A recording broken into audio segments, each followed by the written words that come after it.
Yeah, this project was a partnership with the Trueblood chapter of Trout Unlimited out of Boise, and we're replacing this culvert, non-functional culvert, with a bridge. Trout Unlimited went ahead and partnered with the U.S. Forest Service and the Mountain Home Highway District to remove the culvert at Pierce Creek.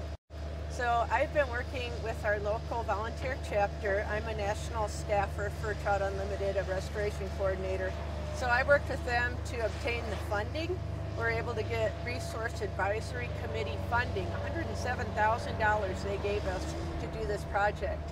And then we also did a lot of fundraising on our own. Through our chapter, we were able to cobble together $10,000 just from donations that people wanted to see this culvert removed so that fish could come back to the stream.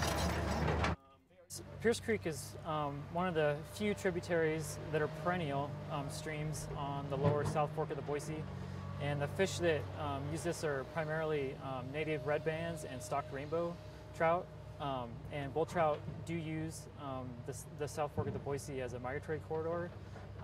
During the fall they'll migrate down into the reservoirs to winter. So Pierce Creek's primarily important for the resident rainbow and red band as a spawning tributary, and bull trout will probably use it for foraging. So in the 70s, that's when the culvert was put in, and over time it's down cut and doesn't allow fish passage anymore because of the big hole that was below the culvert. Culverts are barriers to aquatic organisms, usually due to the drop at the outlet, or they could also be velocity barriers based on how much water is flowing through the pipe, and also they can be velocity and length barriers if they're too long for the fish to swim up them. And Bureau of Reclamation, Forest Service, Trout Unlimited, Idaho Fish and Game all agreed that these are the type of projects we need to do more of for this system.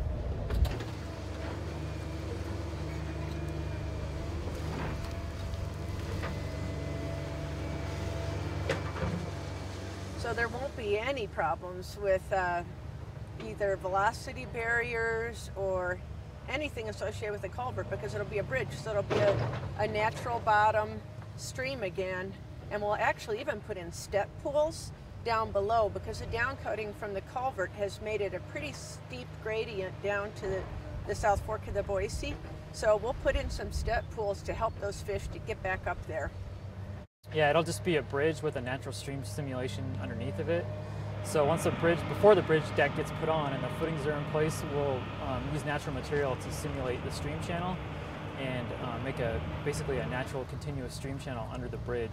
And it'll be lower gradient, so the fish will be able to pass up it easier.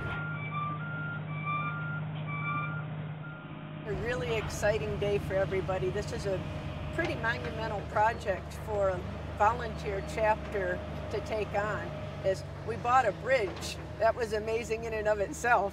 And yeah, everyone is really excited about it. And then we've got a really great fish biologist at the Mountain Home Ranger Station, Casey, who will help us to monitor in the future and make sure that this is a success, or at least document that it will be, because I'm sure it will be a success.